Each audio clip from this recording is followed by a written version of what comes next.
Invite किया। और अपना नाम परिचय कर दूं, मेरा नाम रिम्पी भट्ट है, मैं रुद्रप्रयाग डिस्ट्रिक्ट ऊखीमठ की रहने वाली हूँ और मैं देहरादून में रही हूँ। खूबसूरत से को अपने सानिध्य में काम करती हूँ। इसके माध्यम से अपनी ग्रेट अपलाइन आदरणीय सुषमा बिष्ट दीदी जी को, जिनकी गाइडलाइन में मेरे वन से काम कर रही हूँ, जिन्होंने मुझे इस अभियान में उंगली पकड़कर चलना सिखाया, मैं इस मंच के माध्यम से प्रणाम करती हूँ इस मंच के माध्यम से ग्रेट अपलाइन आदरणीय बीबी मैठानी भैया जी को, और प्रणाम करती हूँ आदरणीय देव आशीष वशिष्ठ भैया को, जिन्होंने हमें एक सही गाइडलाइन, सही प्लानिंग दी है। आज हम लोग जो है एक मजबूत नींव के साथ इस अभियान में चल पा रहे हैं। तो मैं भैया को इस मंच के माध्यम से प्रणाम करती हूँ आदरणीय पवन सर को, हम सबकी अपलाइन में आते हैं आदरणीय पवन सर से इस जो हमारा पोर्टल है मेरे का, इसे जनक आदरणीय मैं प्रणाम करती हूँ इस मंच के माध्यम से, क्योंकि उन्होंने एक मंच हमें दिया है जहां से हम इस मंच के माध्यम से पूरे हिंदुस्तान तक अपनी बातें पहुंचा सकते हैं, अपनी कहानी बता सकते हैं। आज की डेट में किसी के पास इतना समय नहीं है और कोई दूसरे के बारे में सुनना नहीं चाहता है, लेकिन एक मात्र ये आरसीएम परिवार है, मात्र ये अभियान है। और आदरणीय राकेश सर का धन्यवाद करेंगे क्योंकि उन्होंने हमें ये मौका दिया। प्रणाम करती हूँ इस मंच के माध्यम से ग्रेट गुरुदेव आदरणीय प्रमोद गुलाटी सर को, जिनका आशीर्वाद, जिनका सहयोग हमें समय समय पे मिलता रहता है। सर को भी मैं इस मंच के माध्यम से प्रणाम करती हूँ। डेप्थ हमेशा सर का आशीर्वाद हमें मिलता रहता है। साथियों, अपनी कहानी की शुरुआत करूंगी कि मैंने जो है 2020 में मुझे इसके बारे में बताया था, मेरी पड़ोसी के माध्यम से मुझे ये अभियान के बारे में पता चला था और मेरी पड़ोसी ने मुझे ज्वाइन करवाया था। मैंने जो है सिर्फ प्रोडक्ट के लिए ज्वाइन किया था। कोई शुरुआत में सिस्टम को लेकर क्लियरिटी नहीं थी कि क्यों करना है, क्या ये सिस्टम दे सकता है, क्या इसका विजन है, कुछ भी मालूम नहीं था। अपना ही करने का रीजन क्लियर नहीं था, तो इसलिए सिस्टम का भी विजन लेने के बारे में कभी सोचा नहीं। ऐसे ही जो है ज्वाइन कर लिया, लेकिन अगले ही महीने मेरे को जो ज्वाइन करवाते हैं वो कहते हैं कि हमने छोड़ दिया, तुम भी छोड़ दो। तो मैंने कहा भाई क्या छोड़ना है? उन्होंने कहा कि भाई पैसा नहीं आ रहा है। कहीं ना कहीं उनको सिस्टम की एक सही जानकारी नहीं थी। उन्होंने अपलाइन से कभी जानने का प्रयास ही नहीं किया कि क्या करने से पैसा आता है। अक्सर लोग आधी अधूरी जानकारी के साथ छोड़ देते हैं। मैंने उनसे यही कहा, मैंने कहा कोई बात नहीं, पैसा नहीं आ रहा है चलेगा। मैंने कहा मुझे प्रोडक्ट अच्छे लग रहे हैं, मुझे प्रोडक्ट लेने हैं। उन्होंने कहा कल के दिन मुझे मत बोलना कि मुझे कहाँ फंसा दिया। मैंने कहा बिल्कुल आपको कुछ भी नहीं बोलूंगी। ऐसे चलता रहा, अपना प्रोडक्ट यूज करते रही। वो लोग जो है सिस्टम से जो लेकर आए थे सिस्टम में, वो सिस्टम से हट गए। ऐसा लग रहा था कि चलो कोई बात नहीं, मुझे सिर्फ सामान खरीदना है। आज तक कौन सा पैसा आया, अब जो पैसा आएगा। सिर्फ प्रोडक्ट ले रही थी क्योंकि मुझे ऐसा महसूस हुआ कि जब से मैंने वो प्रोडक्ट यूज करना शुरू किया तो मेरे बच्चे जो है स्वस्थ रहने लगे, डॉक्टर के पास नहीं जाना पड़ता था। तो मुझे इसीलिए प्रोडक्ट अच्छा लगा।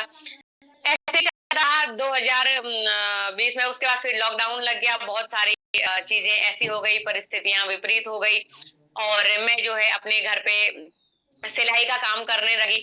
और उसी बीच जो है मेरी ग्रेट अपलाइन आदरणीय सुषमा बिष्ट दीदी जी का कॉल आता है मेरे पास और उन्होंने जो है मुझे कहा कि बहन आप क्या काम करते हो। मैंने अपने बारे में उनको बताया कि दीदी मेरा फैमिली बैकग्राउंड ऐसा है, मैं सिंगल पेरेंट्स हूँ और सिलाई का काम करके जो है आरसीएम को उसी का काम करके अपने परिवार को चला रही हूँ, बच्चे को पाल रही हूँ। तो दीदी ने मुझे उस समय इस अभियान की ताकत को बताया था। उन्होंने कहा था कि अगर तुम जो है 2-4 साल अच्छे से मेहनत करते हो तो तुम बहुत बड़ा काम कर सकते हो। यहाँ पे तुम्हें पैसों के लिए उसके बाद जो है इधर उधर भटकने की जरूरत नहीं पड़ेगी। तो मैंने कहा दीदी कैसे कर सकते हो? उन्होंने मुझे बताया। उन्होंने मुझे एक चीज कही, बोला अगर बड़ा काम करना है तो सिस्टम को फॉलो करना है और तुम्हें जो है ऑनलाइन मीटिंग हमेशा अटेंड करनी होगी। तो मेरे पास उस समय बटन वाला फोन था। मैंने अपनी माँ से फोन मांगा, मेरी माँ ने मुझे फोन दिलाया था उसके बाद, और वहां से मेरी शुरुआत हुई थी।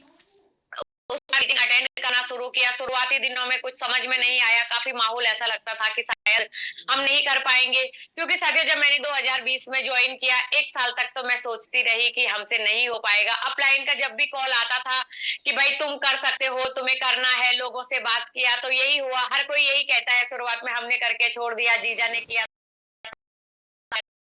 तो मुझे लगा सबने किया, मैं नहीं करी, अब किसी को बताऊंगी नहीं। लेकिन अपलाइन होते हैं ना, वो मानते नहीं है, वो फिर भी बातचीत करते रहते हैं, वो फिर भी हमेशा प्रेरित करते रहते हैं कि तुम कर सकते हो। मैंने कहा कैसे कर सकते हैं जब इधर कोई मान ही नहीं रहा है। तो मैंने जो है सारी अपलाइनों के नंबर ब्लैक लिस्ट में डाल दिए थे। लेकिन मैं अपनी अपलाइनों का धन्यवाद करती हूँ, उन्होंने मुझे उसके बाद भी नहीं छोड़ा, उन्होंने फिर भी उसके बाद भी वो मेरे घर पे आए, उन्हें अपने नंबर जो है ब्लैक लिस्ट से हटाए और मुझे कहा बहन फिर भी बात करते रहना। फिर जो है जब एक कनेक्टिविटी बनती रही अपलाइन से, उसके बाद जो है जब सुषमा बिष्ट दीदी जी ने मेरा विजन क्लियर करवाया, उन्होंने मुझे एक ही चीज कही, बोला कब तक तुम सिलाई करोगी।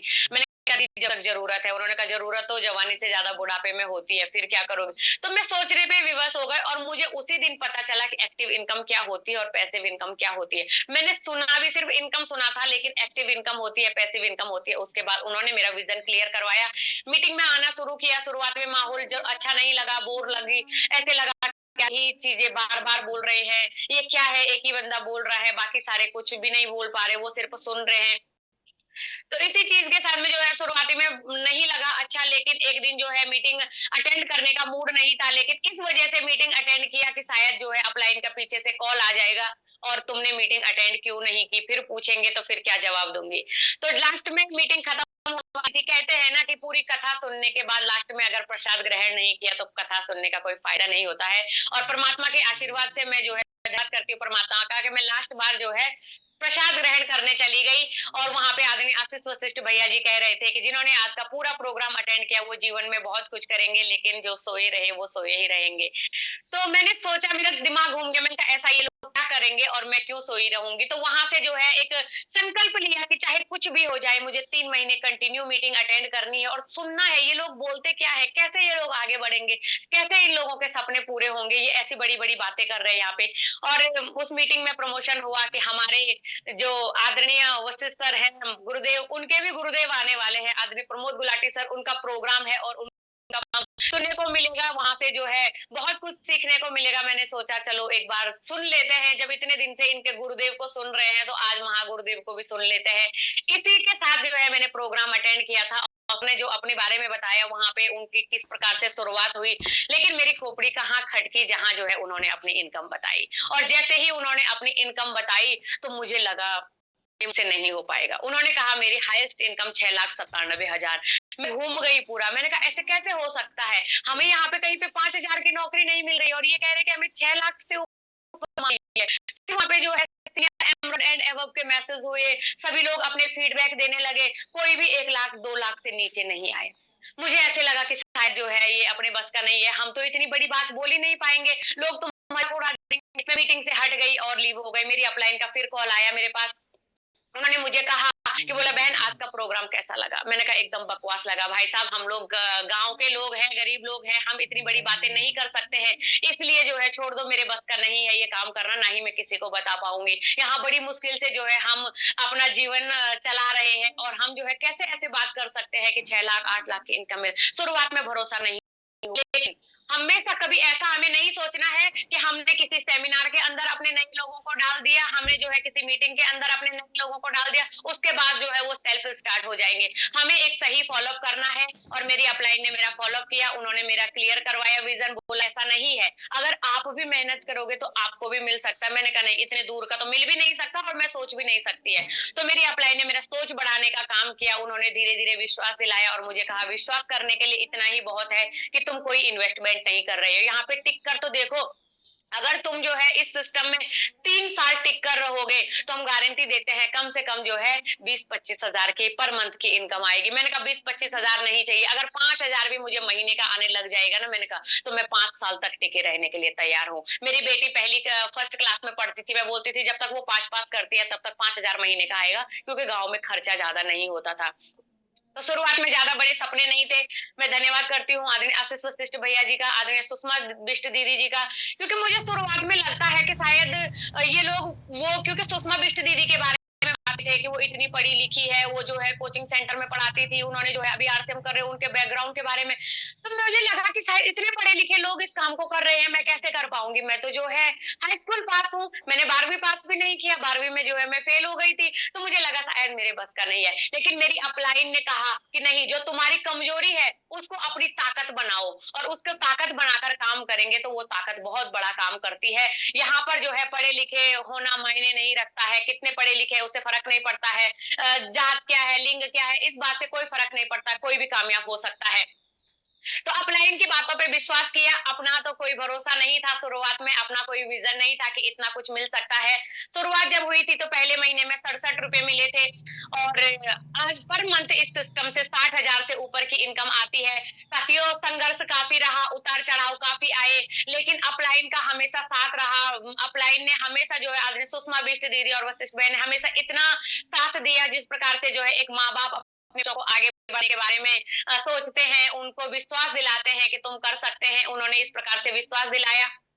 काफ़ी उतार-चढ़ाव रहे, लेकिन उसके बाद भी जो है हमेशा डटे रहे, विश्वास किया हमेशा अपलाइनों के विश्वास के ऊपर कि नहीं अपलाइन कह रही है तो 100% जो है हम वो हमारा साथ दे रही है तो हम कर सकते हैं। और हाईएस्ट इनकम जो मेरी यहाँ से आई वो 1,73,000 रुपए की आई। साथियों आप खुद से सोचिए कि अगर जो है मैं सिर्फ एक हाई स्कूल पास कहीं नौकरी की तलाश करती तो मुझे कितने की नौकरी मिल सकती थी। क्योंकि आज की डेट में बहुत सारे पढ़े लिखे लोग जिन्होंने बीएड डीएलएड ये सब किया हुआ है, ट्रेनिंग की कर रखी है, आज प्राइवेट स्कूलों में जो है वो 8-9 हजार रुपए 10,000 रुपए में जो है अपनी जीवनचर्या चला रहे हैं। लेकिन आज इस सिस्टम की ताकत है कि एक हाई स्कूल पास को भी जो है आज ये इंडस्ट्री ये सिस्टम पर मंथ 60,000 से ऊपर की इनकम दे रही है। मैं गांव में रह रही थी जहाँ पे जो है एक ऐसा घर था कि रात को बरसात के दिनों में सोना नहीं हो पाता था, ऊपर से पानी टपकता था। लेकिन आज इस सिस्टम की बदौलत मैं उत्तराखंड की राजधानी देहरादून में रह रही हूँ, अपने बच्चों को वहां पे पढ़ा रही हूँ, वहां पे उनकी एजुकेशन करवा रही हूँ और बहुत शानदार लाइफ हम लोग आज जी रहे हैं।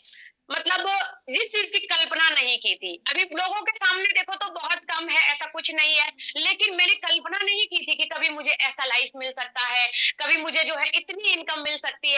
क्योंकि जब मेरी पहली बार 1 लाख की इनकम क्रॉस हुई थी तो मुझे उस समय विश्वास नहीं हुआ था और मैंने 1,08,000 को 10,800 समझा।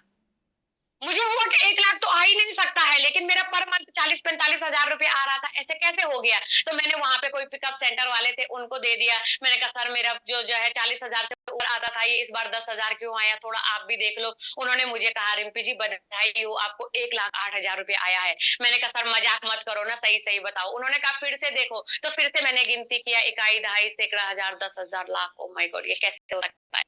ये इस इंडस्ट्री की वजह से संभव हो सकता है। जिस चीज का विश्वास भी नहीं होता है, इस चीज की कल्पना भी नहीं की होती है, वो चीज़ मिली है इस इंडस्ट्री की बदौलत है। और इस इंडस्ट्री पे भरोसा कीजिए, अपलाइन पे भरोसा कीजिए। अपलाइन के विश्वास पे अगर विश्वास करेंगे बहुत बड़ा काम हो सकता है। क्योंकि शुरुआत में हमें भरोसा नहीं होता है, शुरुआत में हमारे अंदर वो ताकत नहीं होती है, लेकिन हमारे जीवन में जो है जामुन का रोल अदा करती है, वो हमारे जो हमें विश्वास दिलाती है कि तुम कर सकते हैं। और 100% आज जो है इस सिस्टम की बदौलत है कि हम कर सकते हैं, हम जीवन में हर एक चीज को अचीव कर सकते हैं जो आम आदमी सोच भी नहीं सकता है। तो लास्ट में 4 लाइनों के साथ आपको विराम दूंगी, समय का अभाव है, समय का ध्यान रखना चाहिए। लोग डूबते हैं तो समंदर को दोष देते हैं, लोग डूबते हैं तो समंदर को दोष देते हैं, मंजिल ना पाने पर किस्मत को दोष देते हैं, खुद तो संभल कर चलते नहीं, ठोकर लगे तो पत्थरों को दोष देते हैं। और लोग जो यहाँ पे कामयाब नहीं होते हैं वो कंपनी को दोष देते हैं, अपलाइन को दोष देते हैं, मेरा अपलाइन ने मेरी एक लेग नहीं चलाई इसलिए नहीं हुआ। जो खुद का चलाने की ताकत नहीं रख सकते हैं ना वो आगे बढ़ भी नहीं सकते हैं। परमात्मा का लाइनों का धन्यवाद, उन्होंने मुझे शुरू से ऐसी एजुकेशन दी है कि कभी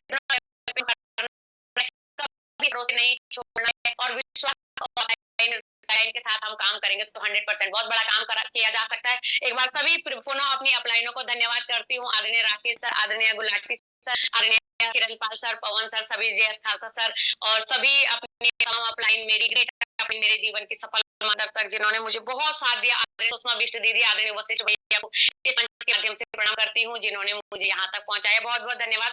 आदरणीय पवन सर।